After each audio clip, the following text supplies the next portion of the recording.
പാർക്കുമോർ പിതാവിനും പുത്രനും പരിശുദ്ധ റൂഹായിക്കും സ്തുതി ആദ്യം മുതൽ നമ്മുടെ മേൽ തൻ്റെ കരുണയും മണവുണ്ടായിരിക്കുമാറാകട്ടെ. ആമേൻ. Praise the lord. ഹല്ലേലൂയ. ദൈവ തിരുനാമത്തിന് മഹത്വം ഉണ്ടായിരിക്കട്ടെ. ദൈവത്തിൻ്റെ വലിയ കരുണയാൽ, ദൈവത്തിൻ്റെ കൃപയാൽ വീണ്ടും ദൈവവചനത്തിൻ്റെ കീഴിലായിരിക്കാൻ സ്വർഗത്തിലെ ദൈവം നമുക്കൊരുക്കിയ ഈ നല്ല അവസരത്തിനായി ദൈവത്തെ മഹത്വപ്പെടുത്താം. അനുഗ്രഹം പ്രാപിക്കാൻ എന്ത് ചെയ്യണമെന്നാണ് നാം ചിന്തിക്കുന്നത്, ധ്യാനിക്കുന്നത്. ദൈവത്തിൻ്റെ ഏറ്റവും വലിയൊരു അനുഗ്രഹമാണ്, വാഗ്ദാനമാണ് നിത്യജീവൻ. ഒരു വ്യക്തിയുടെ ജീവിതത്തിൽ, ഈ ലോക ജീവിതത്തിൽ നാം സ്വന്തമാക്കേണ്ട ഒന്നാണ് നിത്യജീവൻ. നിത്യജീവൻ പ്രാപിക്കാൻ എന്ത് ചെയ്യണം? ഇന്ന് പലരും ധരിച്ചിരിക്കുന്ന മരണത്തിന് ശേഷമാണ് നിത്യജീവൻ പ്രാപിക്കാൻ സാധിക്കുന്നത്. മരണത്തിന് ശേഷമാണ് നിത്യജീവൻ്റെ പൂർണ്ണത പ്രാപിക്കാൻ സാധിക്കുന്നത്.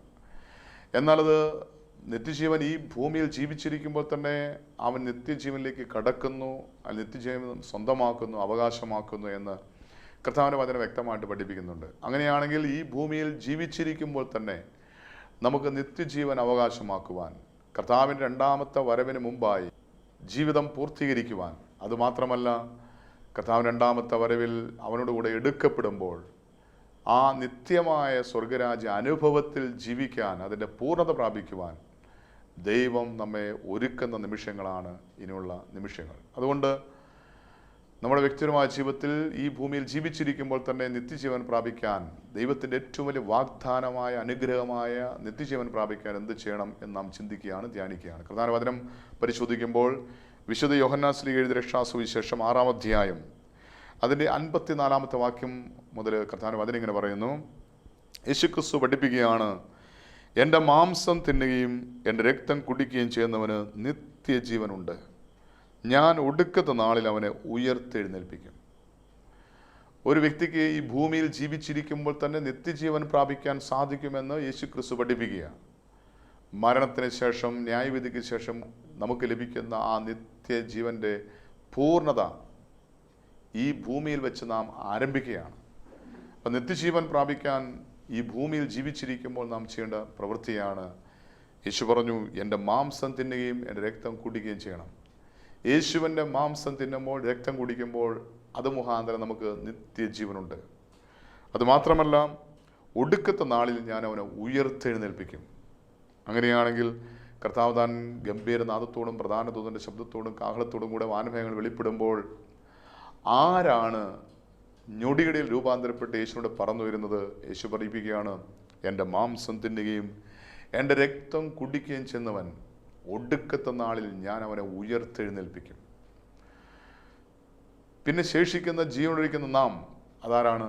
ഇന്ന് വിശ്വാസത്തോടെ, വിശുദ്ധിയോടെ കർത്താവായ യേശുക്രിസ്തുവിൻ്റെ ശരീരരക്തങ്ങൾ അനുഭവിച്ച് അവൻ്റെ വരവിനായി, നിത്യജീവനായി നോക്കിപ്പാർത്തിരിക്കുന്ന ഒരു വിശ്വാസി യേശു രണ്ടാമത്തെ വരവിൽ ഞൊടിയിടയിൽ രൂപാന്തരപ്പെട്ട് കർത്താവിനോട് കൂടെ പറന്നുയരുമെന്ന് യേശുക്രിസ്തു നമ്മളെ പഠിപ്പിക്കുക. അങ്ങനെയാണെങ്കിൽ യേശു പഠിപ്പിക്കുകയാണ്, നിത്യജീവൻ പ്രാപിക്കാൻ യേശുവിൻ്റെ ശരീരവും രക്തവും തിന്നണം, കുടിക്കണം. അതിൻ്റെ 55-ാമത്തെ വാക്യത്തിൽ യേശു പഠിപ്പിക്കുന്നത് എങ്ങനെയാണ്? എൻ്റെ മാംസം സാക്ഷാൽ ഭക്ഷണമാണ്, എൻ്റെ രക്തം സാക്ഷാൽ പാനീയമാണ്. എൻ്റെ മാംസം തിന്നുകയും എൻ്റെ രക്തം കുടിക്കുകയും ചെയ്യുന്ന എന്നിലും ഞാൻ അവരിലും വസിക്കുന്നു. അപ്പം നിത്യജീവനാകുന്ന യേശുക്രിസ്തു നമ്മിൽ വസിക്കാൻ നാം ചെയ്യേണ്ടത് അവൻ്റെ ശരീരം ഭക്ഷിക്കണം, അവൻ്റെ രക്തം കുടിക്കണം. യേശുവിൻ്റെ ശരീരരക്തങ്ങൾ അനുഭവിക്കുമ്പോൾ നിത്യജീവൻ നമ്മുടെ ഉള്ളിൽ ആയിത്തീരുന്നു. നാം നിത്യജീവന് അവകാശിയായിത്തീരുന്നു. അതായത് ഞാൻ നിത്യജീവൻ അവകാശിയായിത്തീരുകയും നിത്യജീവൻ എൻ്റെ ഉള്ളിലായിത്തീരുകയും ചെയ്യുന്നത് യേശുവിൻ്റെ ശരീരരക്തങ്ങൾ തിന്നുമ്പോഴാണ്, കുടിക്കുമ്പോഴാണ്.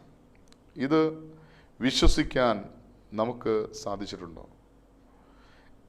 പലപ്പോഴും യേശു ശിഷ്യന്മാരുടെ മുന്നിൽ വെളിപ്പെടുന്ന രഹസ്യം ഇതാണ്, ഞാൻ സ്വർഗ്ഗത്തിൽ നിന്ന് ഇറങ്ങി വന്ന ജീവനുള്ള അപ്പമാണ്. അതിന് 49-50 വാക്യങ്ങൾ വായിക്കുമ്പോൾ അവിടെ ശിഷ്യന്മാർക്ക് വെളിപ്പെടുത്തി കൊടുക്കുകയാണ്, നിങ്ങളുടെ പിതാക്കന്മാർ മരുഭൂമിയിൽ വെച്ച് മന്ന ഭക്ഷിച്ചിട്ടും മരിച്ചുവല്ലോ, ഇതോ തിന്നുന്നവൻ മരിക്കാതിരിക്കേണ്ടതിന് സ്വർഗ്ഗത്തിൽ നിന്ന് ഇറങ്ങി വന്ന അപ്പമാകുന്നു. തൻ്റെ ശരീരം ഒരപ്പമായി ഈ ലോകത്തിലേക്ക് നൽകിയ, ഞാൻ സ്വർഗ്ഗം ഇറങ്ങി വന്ന ജീവനുള്ള അപ്പമാണ്. ഇത് കേൾക്കുമ്പോൾ, ഇത് കേട്ടുവരുന്ന വ്യക്തികളിൽ സംശയങ്ങളുണ്ടായി. അതിൻ്റെ 42-ാം വാക്യം വായിക്കുമ്പോൾ പലരും പെറുപെറുത്തുകൊണ്ട് ചോദിക്കുകയാണ്, ഇവൻ ജോസഫിൻ്റെ പുത്രനായ യേശുവല്ലയോ? ഇവൻ്റെ അപ്പനെയും അമ്മയും നാം അറിയുന്നുവല്ലോ, പിന്നെ ഞാൻ സ്വർഗ്ഗത്തിൽ നിന്ന് ഇറങ്ങി വന്നു എന്ന് അവൻ പറയുന്നു എങ്ങനെയെന്ന് അവർ പറഞ്ഞു. ഇത് കേട്ടവർക്കെല്ലാം സംശയമാണ് എന്ന് ഒരു പക്ഷേ ഇത് കേട്ടുകൊണ്ടിരിക്കുന്ന നമ്മുടെ ചിലരുടെ ഹൃദയത്തിലെങ്കിലും സംശയം ഉണ്ടാവും. എങ്ങനെ യേശുവിൻ്റെ മാംസം ഞങ്ങൾക്ക് ഭക്ഷിപ്പാൻ തരും? എങ്ങനെ അവൻ്റെ രക്തം ഞങ്ങൾക്ക് കുടിക്കാൻ തരും? ഇങ്ങനെ പലരും യേശുവിൻ്റെ കാലത്തും സംശയിച്ചിട്ടുണ്ട്. അതിന് 54-55 വാക്യത്തിൽ പറയുന്നു, എൻ്റെ മാംസം തിന്നുകയും എൻ്റെ രക്തം കുടിക്കുകയും ചെയ്യുന്നവന് നിത്യജീവനുണ്ടെന്ന് പറഞ്ഞപ്പോൾ പലരും ചിന്തിച്ചു, ഇവൻ്റെ മാംസം നമുക്കെങ്ങനെ ഭക്ഷിപ്പാൻ തരും, ഇവൻ്റെ രക്തം ഞങ്ങൾക്കെങ്ങനെ കുടിപ്പാനും കഴിയും. ഇവിടെ ഇന്നും ഇതേ ചിന്തയിൽ സംശയിക്കുന്ന അനേക വ്യക്തികളുണ്ട്. എങ്ങനെ യേശുവിന് തൻ്റെ മാംസം തിന്നാൻ തരാൻ പറ്റും? എങ്ങനെ രക്തം കുടിക്കാൻ തരാൻ പറ്റും? ഈ സംശയത്തിന് ഉത്തരം യേശു തന്നെയാണ് നൽകുന്നത്. കർത്താവായ യേശു ക്രിസ്തു തൻ്റെ അന്ത്യ അത്താഴ സമയത്ത് ഇതാ ശിഷ്യന്മാർക്ക് തൻ്റെ ശരീരവും രക്തവും പങ്കുവെക്കുന്നതായിട്ട് കാണാൻ സാധിക്കും. അതിനെക്കുറിച്ച് പൗലോസ്ലീഹ 1 കൊരിന്ത്യർ എഴുതിയ ലേഖനം 11-ാം അധ്യായം 24 മുതൽ വായിക്കുമ്പോൾ അവിടെ പൗലോസ്ലീഹ എടുത്ത് പറഞ്ഞിട്ടുണ്ട്, കൃതജ്ഞത അർപ്പിച്ചതിന് ശേഷം അത് മുറിച്ച് കൊണ്ട് അരുളി ചെയ്തു, ഇത് നിങ്ങൾക്ക് വേണ്ടിയുള്ള എൻ്റെ ശരീരമാണ്, എൻ്റെ ഓർമ്മയ്ക്കായി ഇത് ചെയ്യുവിൻ. അപ്രകാരം തന്നെ അത്താഴത്തിന് ശേഷം പാനപാത്രം എടുത്ത് അരുളി ചെയ്തു, ഇതെൻ്റെ രക്തത്തിലുള്ള പുതിയ ഉടമ്പടിയാണ്, നിങ്ങൾ ഇത് പാനം ചെയ്യുമ്പോഴെല്ലാം എൻ്റെ ഓർമ്മയ്ക്കായി ചെയ്യുവിൻ. നിങ്ങൾ ഈ അപ്പം ഭക്ഷിക്കുകയും ഈ പാനം ചെയ്യുകയും ചെയ്യുമ്പോഴെല്ലാം കർത്താവിൻ്റെ മരണം അവൻ്റെ പ്രത്യാപനം പ്രഖ്യാപിക്കുകയാണ് ചെയ്യുന്നത്. അതായത് കർത്താവായ യേശുക്രിസ്തു 2000 വർഷങ്ങൾക്ക് മുമ്പ് തൻ്റെ കാൽവരി യാഗത്തിന് മുമ്പായി തൻ്റെ അന്ത്യ അത്താഴ സമയത്ത് കരങ്ങളിൽ ഒരു അപ്പം എടുത്തിട്ട് ഇതെൻ്റെ ശരീരമാകുന്നു, ഇതെൻ്റെ രക്തമാകുന്നു എന്ന് പറഞ്ഞ് തൻ്റെ പാനപാത്രം എടുത്ത് തൻ്റെ ശിഷ്യന്മാർക്ക് നൽകി. ആ അപ്പവും ആ പാനപാത്രവും ശിഷ്യന്മാർക്ക് നൽകിയതിലൂടെ യേശു കൊടുത്തത് വെറും അപ്പമാണെങ്കിലും സ്വീകരിച്ചത് യേശുവിൻ്റെ ശരീരമായിട്ടാണ്, രക്തമായിട്ടാണ്. ഇതിൻ്റെ പൗലോസ്ലീഹ അതിനെക്കുറിച്ച് വ്യക്തമായിട്ട് പഠിപ്പിക്കുകയാണ്. ഈ അപ്പം ഭക്ഷിക്കുകയും ഈ പാനപാത്രം പാനം ചെയ്യുമ്പോഴെല്ലാം കർത്താവിൻ്റെ മരണം അവൻ്റെ പ്രത്യാഗമനം വരെ പ്രഖ്യാപിക്കുകയാണ് ചെയ്യുന്നത്. യേശുവിൻ്റെ മരണം, കബറടക്കം, ഉയർത്തെഴുന്നേൽപ്പ് ഇതെല്ലാം നാം പ്രഖ്യാപിക്കുകയാണ് ചെയ്യുന്നത്. അങ്ങനെയാണെങ്കിൽ അന്ത്യ അത്താഴ സമയത്ത് യേശു കരങ്ങളിൽ അപ്പമെടുത്ത് ഇതെൻ്റെ ശരീരം എന്ന് പറഞ്ഞ് ശിഷ്യന്മാർക്ക് നൽകി, പാനപാത്രം എടുത്ത് എൻ്റെ രക്തം എന്ന് പറഞ്ഞ് ശിഷ്യന്മാർക്ക് നൽകിയെങ്കിൽ അതിന്നും സംഭവിച്ചുകൊണ്ടിരിക്കുകയാണ്. എൻ്റെ ഓർമ്മയ്ക്കായി ഇപ്രകാരം ചെയ്യുവിൻ എന്നുള്ള കൽപ്പന പ്രകാരം ഇന്ന് ഏതെല്ലാം ദേവാലയങ്ങളിൽ, ഏതെല്ലാം ബലിവേദിയിൽ ഈ ഓർമ്മ അനുഷ്ഠിക്കുന്നുണ്ടോ, അവിടെയെല്ലാം ഇതാ വെറും അപ്പം യേശുവിൻ്റെ ശരീരമായി, മുന്തിരിച്ചാറ് യേശുവിൻ്റെ രക്തമായി ഇന്ന് വിശ്വാസികൾക്ക് നൽകപ്പെടുകയാണ്. അതുകൊണ്ട് പൗലോസ്ലീഹ പറയുകയാണ്, കർത്താവിൻ്റെ മരണം മുതൽ ഉയർത്തെഴുന്നേൽപ്പ് വരെ ഉള്ള കാര്യങ്ങൾ നമ്മൾ പ്രഖ്യാപിക്കുകയാണ് ചെയ്യുന്നത്. അതായത് 2000 വർഷങ്ങൾക്ക് മുമ്പ് നമുക്ക് വേണ്ടി മുറിക്കപ്പെട്ട കർത്താവായ യേശുക്രിസ്തു ഇന്നും മുറിക്കപ്പെടുന്നു.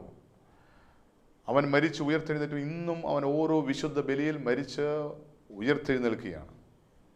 യേശുവിൻ്റെ മരണം മുതൽ പ്രത്യാഗമനം വരെ, അല്ലെങ്കിൽ യേശുവിൻ്റെ ഉയർപ്പ് വരെ, പ്രത്യാഗമനം വരെ പ്രഖ്യാപിക്കുകയാണ്. യേശുവിൻ്റെ 2ാമത്തെ വരവ് വരെ നാം പ്രഖ്യാപിക്കുകയാണ് വിശുദ്ധ ഈ ബലിയർപ്പണത്തിലൂടെ.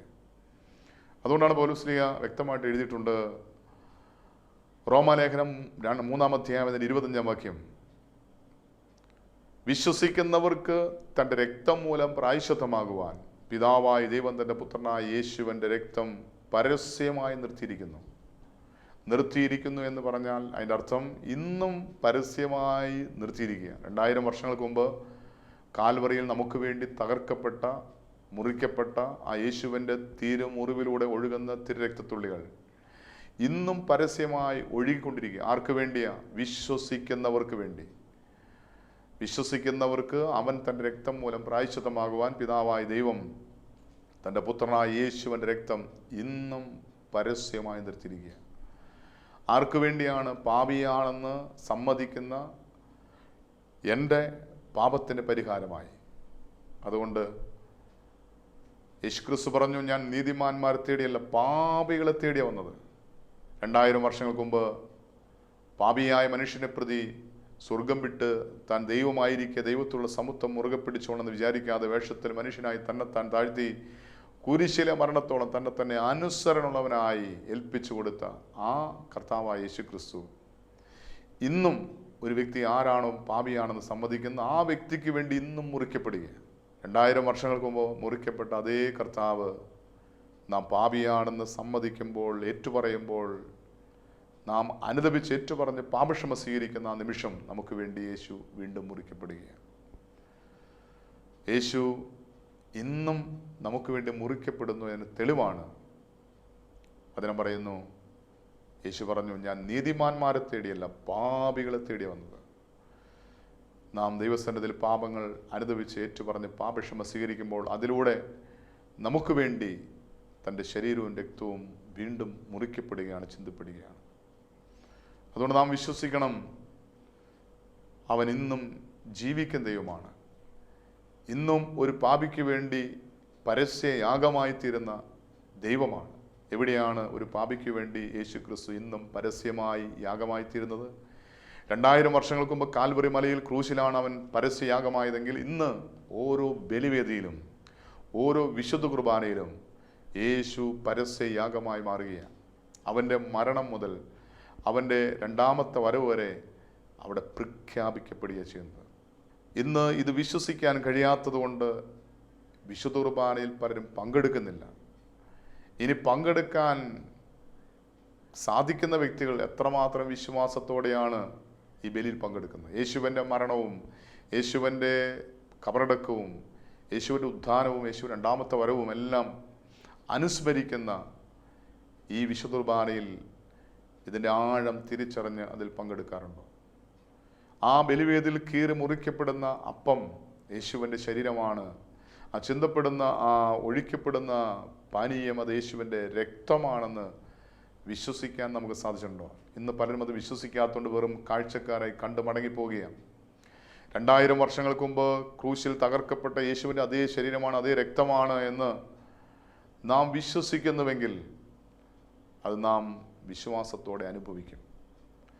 ഇന്ന് യേശുവിൻ്റെ കണ്ണിൽ നിന്ന് രക്തത്തുള്ളികൾ ഒഴുകുന്നതായിട്ട് ഒരു വാർത്ത കേട്ടാൽ ലക്ഷക്കണക്കിന് ആളുകൾ തടിച്ചുകൂടും. ഒരു യേശുവിൻ്റെ ഗ്രോട്ടോയിൽ നിന്ന്, യേശുവിൻ്റെ മുറിവിൽ നിന്ന് രക്തം ഒഴുകുന്നതായി ഒരു അത്ഭുതങ്ങളോ അടയാളങ്ങളോ എവിടെയെങ്കിലും കണ്ടാൽ ഉറപ്പാണ് ലക്ഷക്കണക്കിന് ആളുകൾ തടിച്ചുകൂടും. ആ യേശുവിൻ്റെ ആ ഗ്രോട്ടോയിൽ നിന്ന്, യേശുവിൻ്റെ ആ ക്രൂശ് രൂപത്തിൽ നിന്ന്, ആ യേശുവിൻ്റെ മുറിവിൽ നിന്ന് ഒഴുകിയിറങ്ങുന്ന ആ രക്തത്തുള്ളികൾ നേരിട്ടൊന്ന് കാണാൻ വേണ്ടി ലക്ഷക്കണക്കിന് ആളുകൾ തടിച്ചുകൂടും. എന്നാൽ ചോദിക്കട്ടെ, അതേ അത്ഭുതമല്ലേ ഓരോ വിശുദ്ധ കുർബാനയിലും സംഭവിക്കുന്നത്? ഓരോ വിശുദ്ധ ബലിയിലും മുറിക്കപ്പെടുന്ന യേശുവിൻ്റെ അതേ ശരീരം തന്നെയാണ്, 2000 വർഷങ്ങൾക്ക് മുമ്പ് ചിന്തപ്പെട്ട അതേ രക്തം തന്നെയാണ് ആ ബലിവേദിയിൽ ചിന്തപ്പെടുന്നത്. എന്നാൽ നമുക്ക് എത്രമാത്രം അതിൽ വിശ്വാസമുണ്ട്? ആ ഒരു അത്ഭുതം നമ്മുടെ കണ്ണുകൊണ്ട് ഓരോ ബലിയിലും, ഓരോ ദിവ്യ ബലിയിലും നമ്മൾ കാണുന്നു. എന്നാൽ അത് വിശ്വസിക്കാൻ നമുക്ക് സാധിക്കുന്നുണ്ടോ? ഇത് വിശ്വസിക്കുന്നവർ വിശ്വാസത്തോടെ വിശുദ്ധിയോടെ കർത്താവിൻ്റെ തിരു ശരീരരക്തങ്ങൾ അനുഭവിക്കും. ബലിവേദിയിൽ മുറിക്കപ്പെടുന്ന യേശുവിൻ്റെ ശരീരരക്തങ്ങളാകുന്ന വിശുദ്ധ കുർബാന അനുഭവിക്കാത്തതിൻ്റെ ഒരു കാരണം പറയുന്നത്, എനിക്കത് സ്വീകരിക്കാനുള്ള യോഗ്യതയില്ല. എന്താണ് വിശുദ്ധ കുർബാന സ്വീകരിക്കാനുള്ള യോഗ്യത? 2 യോഗ്യതയാണ്. 1 വിശുദ്ധിയാണ്, 2 വിശ്വാസമാണ്. ഒരു വ്യക്തി ഞാൻ പാപിയാണെന്ന് സമ്മതിച്ച് ഏറ്റുപറഞ്ഞ് പാപക്ഷമ സ്വീകരിച്ചാൽ ആ വ്യക്തിക്ക് വേണ്ടിയാണ് യേശു ഒരു ബലിവേദിയിൽ കീറി മുറിക്കപ്പെടുന്നത്. അതുകൊണ്ടാണ് യേശു പറഞ്ഞു, ഞാൻ നീതിമാന്മാരെ തേടിയല്ല പാപികളെ തേടിയാണ് വന്നത്. ആരാണോ പാപിയാണെന്ന് സമ്മതിക്കുന്നത് ആ പാപിക്ക് വേണ്ടിയാണ് പരിശുദ്ധ ബലിവേദിയിൽ യേശു ക്രിസ്തു വീണ്ടും മുറിക്കപ്പെടുന്നത്. 2 വിശ്വാസമാണ്. വിശ്വസിക്കുന്നവർക്കാണ് യേശു പരസ്യയാഗമായി ബലിവേദിയിൽ കീറി മുറിക്കപ്പെടുന്നത്. ഞാൻ പാപിയാണ്, എൻ്റെ പാപത്തിന് യേശു പരിഹാരമായി സ്വർഗം വിട്ട് ഭൂമിയിലേക്ക് എഴുന്നള്ളി വന്നു, അവൻ എനിക്ക് വേണ്ടി ക്രൂശിൽ മരിച്ചു, അവൻ എനിക്ക് വേണ്ടി മരണത്തെ ജയിച്ചു ഉയർത്തെഴുന്നേറ്റു. ഇത് വിശുദ്ധ കുർബാനയിൽ നാം പ്രഖ്യാപിക്കുമ്പോൾ യേശുവിൻ്റെ മരണവും ഉത്ഥാനവും രണ്ടാമത്തെ വരവും നാം പ്രഖ്യാപിക്കുമ്പോൾ യേശുവിൻ്റെ സാന്നിധ്യം നമ്മുടെ ജീവിതത്തിലേക്ക് എഴുന്നള്ളി വരികയാണ്. ഇത് വിശ്വസിക്കാനും യേശുവിനെ സ്വീകരിക്കാനും വിശ്വാസത്തോടെ സ്വീകരിക്കാനും നമുക്ക് സാധിച്ചിട്ടുണ്ടോ? നമുക്ക് ഇന്ന് സ്വീകരിക്കാൻ കഴിയാത്തതിൻ്റെ കാരണം നാം കാണുന്നതാണ് വിശ്വസിക്കുന്നത്. പരിശുദ്ധനായ തോമാസ് ശ്ലീഹായോട് കർത്താവായ യേശുക്രിസ്തു പറഞ്ഞു, നീ എന്നെ കണ്ടതുകൊണ്ട് വിശ്വസിച്ചു, കാണാതെ വിശ്വസിക്കുന്നവർ ഭാഗ്യവാന്മാർ. അപ്പോൾ കണ്ടുകൊണ്ടും വിശ്വസിക്കാം, കാണാതെയും വിശ്വസിക്കാം. തോമാസ് ശ്ലീഹ ഒഴികെ മറ്റുള്ളവരൊക്കെ യേശുവിനെ കണ്ടപ്പോൾ നമ്മുടെ ഗുരു മരണത്തെ ജയിച്ച് ഉയർത്തെഴുന്നിട്ട് അവൻ ഞങ്ങൾക്ക് പ്രത്യക്ഷനായെന്ന് പറഞ്ഞപ്പോൾ അവനെ കണ്ടിട്ടല്ലാതെ ഞാൻ വിശ്വസിക്കുകയില്ല എന്ന് പറഞ്ഞ തോമായ്ക്ക് വേണ്ടി 8-ാം ദിവസം യേശുക്രിസ്തു വെളിപ്പെട്ടു. അവിടെ തോമാസ് ശ്ലീഹയോട് പറയുകയാണ്, നീ എന്നെ കണ്ടതുകൊണ്ട് വിശ്വസിച്ചു, എന്നാൽ കാണാതെ വിശ്വസിക്കുന്നവർ ഭാഗ്യവാന്മാർ. അപ്പോൾ കണ്ടുകൊണ്ടും വിശ്വസിക്കാം, കാണാതെ വിശ്വസിക്കാം. ഇന്ന് നമ്മൾ കാണുന്നതാണ് വിശ്വസിക്കുന്നത്. കാണുന്ന എന്താണ്? ഒരു ബലിവേദിയിൽ ഒരു പുരോഹിതൻ സമർപ്പിക്കുന്ന വെറും ഗോതമ്പപ്പമാണ്, വെറും മുന്തിരിച്ചാറ. നാം കാണുന്നത് സത്യമാണ്, യാഥാർത്ഥ്യമാണ്. എന്നാൽ വിശുദ്ധ സ്വീകരിക്കുമ്പോൾ നാം സ്വീകരിക്കുന്ന വെറും ഗോതമ്പപ്പമല്ല, വെറും മുന്തിരിച്ചാറല്ല.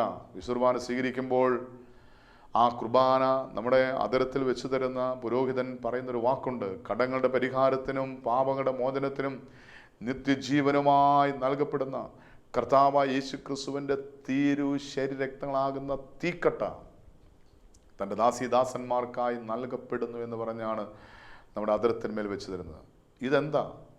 ഇത് വെറും അപ്പമല്ല. നാം കാണുന്ന വെറും അപ്പമാണ്, നാം കാണുന്ന വെറും വീഞ്ഞാണ്, കാണുന്ന സത്യമാണ്, യാഥാർത്ഥ്യമാണ്. എന്നാൽ കാണുന്നതല്ല വിശ്വാസം. കാണപ്പെടാത്തത് കാണുന്നതാണ് വിശ്വാസം. കാണപ്പെടാത്ത യേശുവിനെ ഒരപ്പത്തിൽ ഞാൻ കാണുന്നതാണ് എൻ്റെ വിശ്വാസം. കാണപ്പെടാത്ത യേശുവിൻ്റെ രക്തം ഒരു കാസായി കാണുന്നതാണ് എൻ്റെ വിശ്വാസം. അങ്ങനെയാണെങ്കിൽ കാണുന്നത് സത്യമാണ്, കാണപ്പെടാത്ത കാണുന്നതാണ് വിശ്വാസം. നമ്മുടെ കർത്താവ് നമുക്ക് വേണ്ടി മുറിക്കപ്പെട്ട് തകർക്കപ്പെട്ട് നമ്മുടെ കൺമുന്നിൽ എഴുന്നള്ളി വന്ന് നിൽക്കുമ്പോൾ അത് വിശ്വാസത്തിൻ്റെ കണ്ണുകൊണ്ട് കണ്ട് സ്വീകരിക്കുന്നതാണ് വിശ്വാസം. യഥാർത്ഥത്തിൽ നമ്മുടെ വ്യക്തിപരമായ ജീവിതത്തിൽ വിശ്വാസത്തിൻ്റെ തലത്തിൽ യേശുവിൻ്റെ ശരീരം രക്തം കാണുവാൻ നമുക്ക് സാധിച്ചിട്ടുണ്ടോ? ഇത് പുരോഹിതൻ പറയുകയാണ്, കടങ്ങളുടെ പരിഹാരത്തിന്, നാം ഏറ്റുപറഞ്ഞ പാപങ്ങളുടെ മോചനത്തിനായി, കടങ്ങളുടെ പരിഹാരത്തിനായി, വീണ്ടും നിത്യജീവനായി, നിത്യരക്ഷയ്ക്കായി തൻ്റെ ദാസീദാസന്മാർക്കായി നൽകപ്പെടുകയാണ്. അപ്പോൾ പാപമോചനവും നിത്യരക്ഷയും പ്രാപിക്കാൻ ഇതാ യേശുവിൻ്റെ ശരീരവും രക്തവും അവൻ നമുക്ക് വേണ്ടി കീറി മുറിച്ചു തന്നിരിക്കുക. എന്നാൽ ഈ യേശുവിൻ്റെ ശരീരരക്തങ്ങൾ അനുഭവിക്കുന്നതിലൂടെ എനിക്ക് പാപമോചനമുണ്ട്, എനിക്ക് നിത്യരക്ഷയുണ്ടെന്ന് നമുക്ക് വിശ്വസിക്കാൻ സാധിച്ചിട്ടുണ്ടോ? ഇല്ല എങ്കിൽ ഇന്ന് ഈ സത്യം തിരിച്ചറിഞ്ഞ് വിശ്വസിക്കണം. ഒരു വിശുദ്ധ കുർബാന സ്വീകരിക്കുമ്പോൾ അതിലൂടെ നാം പ്രാപിക്കുന്നത് പാപമോചനവും നിത്യരക്ഷയുമാണ്. എന്നാൽ യോഗ്യതയില്ലാതെ സ്വീകരിക്കുമ്പോൾ അത് നമുക്ക് തന്നെ ശിക്ഷാവിധി കാരണമായി തീരുക. യോഗ്യതയില്ലാതെ വിശുദ്ധ കുർബാന സ്വീകരിച്ച വ്യക്തിയാണ് യൂദാസ് ശ്ലീഹ. അയോഗ്യതയോടെ സ്വീകരിച്ചപ്പോൾ എന്ത് സംഭവിച്ചു? അപ്പക്കഷം വാങ്ങിയ ഉടനെ സാത്താൻ അവൽ പ്രവേശിച്ചു. സാത്താൻ പ്രവേശിക്കാൻ കാരണം അവൻ യേശുവിനെ സ്വീകരിച്ചു എന്നതിനേക്കാൾ ഉപരിയായി അവൻ പാപം ചെയ്തു. പാപത്തിൻ്റെ അവസ്ഥയിൽ, പാപത്തിൻ്റെ അടിമത്വത്തിൽ ഒരു വ്യക്തി യേശുവിനെ സ്വീകരിക്കുമ്പോൾ അത് ആ വ്യക്തിക്ക് ശിക്ഷാവിധി കാരണമായി തീരുക. പാപമുള്ളിടത്ത് പിശാചിന് ആധിപത്യമുണ്ട്. പാപത്തിൻ്റെ അരൂപി ആണ് പിശാച്. അങ്ങനെയാണെങ്കിൽ പാപം ഏറ്റുപറഞ്ഞ് ഉപേക്ഷിക്കാതെ നാം യേശുവിൻ്റെ തിരിച്ചരക്തം അനുഭവിക്കുമ്പോൾ അത് ശിക്ഷാവിധി കാരണമായി തീരും. ഇന്ന് നാം തന്നെത്താൻ ശോധന ചെയ്തിട്ട് ഈ അപ്പം തിന്നണം, ഈ രക്തം, ഈ പാനപാത്രം കുടിക്കണമെന്നാണ് പൗലോസ് ശ്ലീഹ 1 കൊരിന്ത്യർ 11-27 മുതൽ വാക്യങ്ങൾ പറയുന്നത്. തന്നെത്താൻ ശോധന ചെയ്യണം. ഓരോ ബലിപീഠത്തിന് മുമ്പ് നിൽക്കുമ്പോൾ പരിശോധിക്കണം, ഞാൻ കർത്താവിൻ്റെ തിരുശരക്തങ്ങൾ അനുഭവിക്കാൻ യോഗ്യത പ്രാപിച്ച വ്യക്തിയാണോ? അല്ല എന്ന് തോന്നിയാൽ ഉടനെ അനുദപിക്കണം. കർത്താവ്, ഞാൻ തെറ്റിപ്പോയി, ഞാൻ പാപം ചെയ്തു പോയി, നീ എൻ്റെ ഹൃദയത്തിൽ എഴുന്നള്ളി വരുവാനുള്ള യോഗ്യത എനിക്കില്ല, ഞാൻ പാപിയാ, സമ്മതിക്കണം. പാപിയാണെന്ന് സമ്മതിച്ച് പാപങ്ങൾ ഏറ്റുപറഞ്ഞ് പാപക്ഷമ സ്വീകരിച്ച് യേശുവേ, നിൻ്റെ പരിശുദ്ധമായ രക്തത്താൽ എന്നെ കഴുകണമേ എന്ന് കണ്ണുനീരോടെ നാം പ്രാർത്ഥിക്കുമ്പോൾ അവൻ്റെ തിരുശരക്തങ്ങളാൽ അവൻ നമ്മെ കഴുകി ശുദ്ധീകരിച്ച് നിത്യജീവൻ അവകാശിയാക്കി മാറ്റും. നിത്യജീവൻ പ്രാപിക്കാൻ നാം നമ്മുടെ വ്യക്തിപരമായ ജീവിതം ശോധന ചെയ്ത് പാപം വെറുത്തുപേക്ഷിച്ച് വിശ്വാസത്താൽ യേശുവിനെ കർത്താവ് ദൈവമായി വിശുദ്ധ കുർബാനയിലൂടെ നാം ചങ്കിനുള്ളിൽ സ്വീകരിച്ച് യേശുക്രിസ്തു മുഖാന്തരം നിത്യജീവൻ പ്രാപിക്കാം. യേശു പറഞ്ഞു, എൻ്റെ ശരീരം സാക്ഷാൽ ഭക്ഷണമാണ്, എൻ്റെ രക്തം സാക്ഷാൽ പാനീയമാണ്.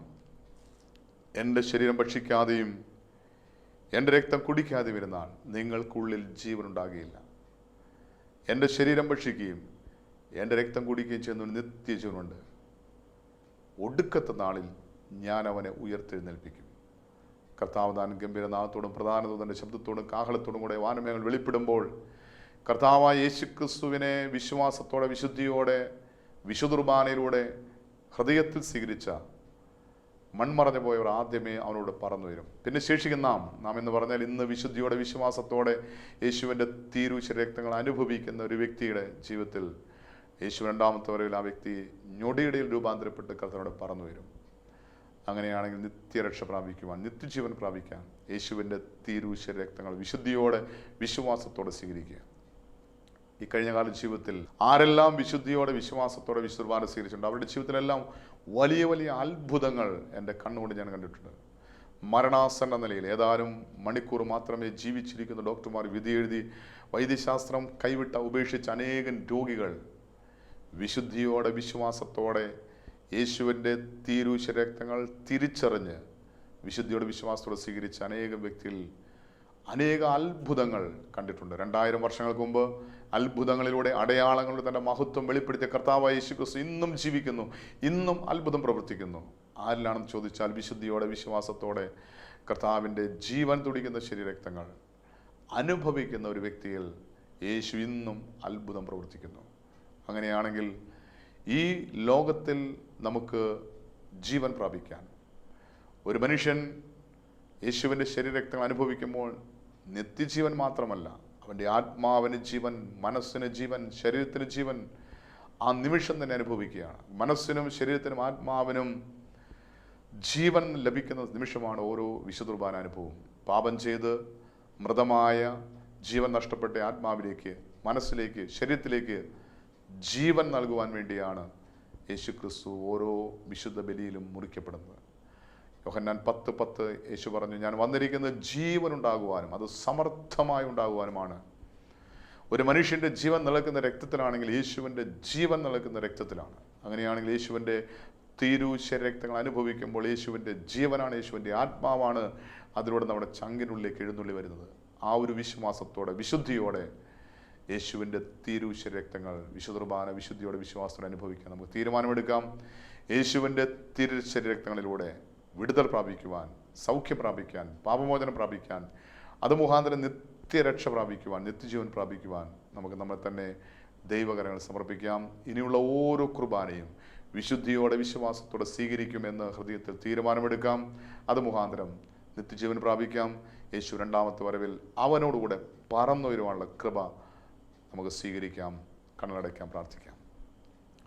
പരിശുദ്ധനായ ഞങ്ങളുടെ നല്ല ദൈവമേ, ഈ അനുഗ്രഹിക്കപ്പെട്ട ഈ സമയത്തിനായി നന്ദി പറയുന്നു. നീ ഞങ്ങളെ കേൾപ്പിച്ച ദൂതനായി നന്ദി പറയുന്ന കർത്താവേ, ഇന്ന് കേട്ട വചനം ഞങ്ങളുടെ ജീവിതത്തിൽ നിത്യരക്ഷയ്ക്ക് നിത്യജീവന് മുഖാന്തരമായി തീരണം. കർത്താവായ യേശുവേ, അവിടെ നല്ല ചെയ്തുവല്ലോ. എൻ്റെ ശരീരം സാക്ഷാൽ ഭക്ഷണമാണ്, എൻ്റെ രക്തം സാക്ഷാൽ പാനീയമാണ്. എൻ്റെ ശരീരം ഭക്ഷിക്കുകയും എൻ്റെ രക്തം കുടിക്കുകയും ചെയ്യുന്നവന് നിത്യജീവനുണ്ട്. ഒടുക്കത്തെ നാളിൽ ഞാൻ അവനെ ഉയർത്തെഴുന്നേൽപ്പിക്കും എന്നുള്ള വചനത്തിൻ്റെ യോഗ്യതയാൽ കർത്താവേ, വിശുദ്ധ ബലിയിൽ ഞങ്ങൾക്ക് വേണ്ടി കീറി മുറിക്കപ്പെടുന്നു ഞങ്ങളുടെ കർത്താവ്, ഞങ്ങളുടെ ദൈവമായ യേശുവേ, അങ്ങേ കർത്താവും ദൈവമായ ഹൃദയത്തിൽ സ്വീകരിക്കാൻ, അത് മുഖാന്തരം പാപമോചനവും നിത്യരക്ഷയും പ്രാപിക്കുവാൻ ഞങ്ങൾക്ക് കൃപ നൽകണമേ. പരിശുദ്ധ അമ്മേ, ദൈവമാതാവേ, നിത്യജീവനാകുന്ന യേശുവിനെ ഉദരത്തിൽ സ്വീകരിക്കുവാൻ ഭാഗ്യം ലഭിച്ച പരിശുദ്ധ അമ്മേ, നിത്യജീവനാകുന്ന കർത്താവായ യേശുവിൻ്റെ രക്തങ്ങൾ വിശുദ്ധിയോടെ വിശ്വാസത്തോടെ ചങ്കിൻ്റെ ഉള്ളിൽ ഞങ്ങൾ ഹൃദയത്തിൽ സ്വീകരിക്കുവാൻ, അത് മുഖാന്തരം നിത്യജീവൻ പ്രാപിക്കുവാൻ ഞങ്ങൾക്ക് വേണ്ടി മധ്യസ്ഥം വഹിക്കണമേ. കർത്താവിനെ പ്രതി, നിത്യജീവനെ പ്രതി രക്തസാക്ഷികളായ സകല രക്തസാക്ഷികളുമേ, കർത്താവിനെ പ്രതി മരണം സ്വീകരിച്ച വിശുദ്ധന്മാരെ, രക്തസാക്ഷികളെ ഞങ്ങൾക്ക് വേണ്ടി പ്രാർത്ഥിക്കണമേ. പിതാവെ, പ്രാർത്ഥനയ്ക്കായി സ്തോത്രം, അനുഗ്രഹിച്ചനായി സ്തോത്രം. കർത്താവായ യേശുക്രിസ്തു മുഖാന്തരം നിത്യജീവൻ പ്രാപിക്കുവാൻ, അത് മുഖാന്തരം വ്യക്തിപരമായ ജീവിതത്തിൽ, കുടുംബജീവിതത്തിൽ അനുഗ്രഹം പ്രാപിക്കാൻ ഈ വചനം കേൾക്കുന്ന എല്ലാവരെയും സഹായിക്കണം. ഇവിടെ സകല ആവശ്യങ്ങൾ, നിയമങ്ങൾ, പ്രാർത്ഥനാ വിഷയങ്ങൾ നിൻ്റെ തിരുമുറിവിൽ സമർപ്പിക്കുകയാണ്. പിതാവെ, പ്രാർത്ഥന കൃപയ്ക്കായി സ്തോത്രം. എല്ലാ മഹത്വത്തോടെ മാത്രം എടുക്കണം. എല്ലാം ഞങ്ങൾക്ക് വേണ്ടി ക്രൂശിൽ മരിച്ച് മരണത്തെ ജയിച്ച് ഉയർത്തെഴുന്നേറ്റ് ഇന്നും ജീവിക്കുന്ന ഞങ്ങളുടെ കർത്താവ്, ഞങ്ങളുടെ ദൈവമായ യേശുവിൻ്റെ നാമത്തിൽ പ്രാർത്ഥിക്കുമ്പോൾ കൃപയോടെ കേൾക്കണം നല്ല പിതാവേ. ആമേൻ.